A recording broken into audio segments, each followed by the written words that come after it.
साहिब, एक बाप कहता है कि बेटे की तलाश में दिल को धड़का लगा हुआ था, लेकिन एक उम्मीद थी कि अल्लाह करे बेटा मुर्दा खाने में ना हो।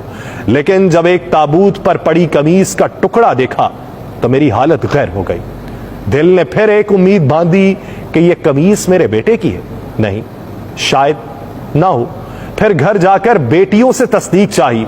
दिल कह रहा था कि शायद बेटियां कह ना दें कि ये उसकी कमीज है, लेकिन उन्होंने कह दिया कि हाँ, ये कमीज अबू जर की है।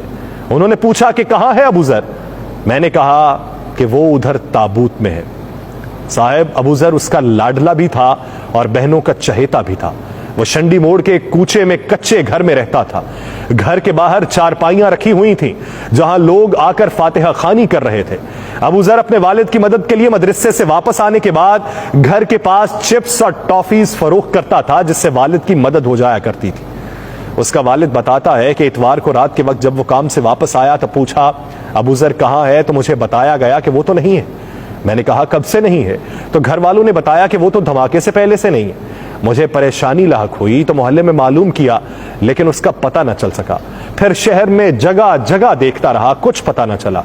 उसके बाद अस्पताल पहुंचा और दिल में यह दुआ करता रहा कि अल्लाह करे मेरा बेटा सलामत हो। जख्मियों में नहीं मिला तो मैंने पूछा, और भी कहीं है? तो बताया गया कि मुर्दा खाने में कुछ लावारिस लाशें पड़ी हैं। मैंने कहा कि उनमें कोई बच्चा भी है? तो बताया गया हाँ, एक बच्चा भी है। दिल था कि जोर जोर से धड़कने लगा। दिल में दुआएं करता जा रहा था। सामने पड़े ताबूत पर नजर पड़ी तो उसके ऊपर कमीज का एक टुकड़ा पड़ा था।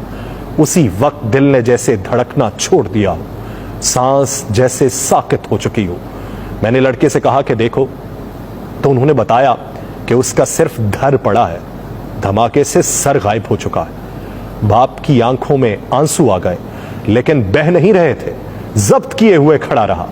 उनसे जब पूछा कि माँ और बहनों का क्या हाल है, तो सहाफियों को जवाब देते हैं कि क्या बताऊं कि उनका हाल क्या होगा। वहां मौजूद लोगों ने बताया कि अबू जर मदरसे से आया और कुरान पाक रखकर माँ से कहा कि मुझे कपड़े दो, मैं भी जलसे में जाऊंगा। साहिब, इन लोगों का क्या बनेगा? वहां एक अबू जर के अलावा दीगर कई अफराद मौजूद थे। उन लोगों का क्या बनेगा? पाकिस्तान में सालमियत के नाम का क्या बनेगा?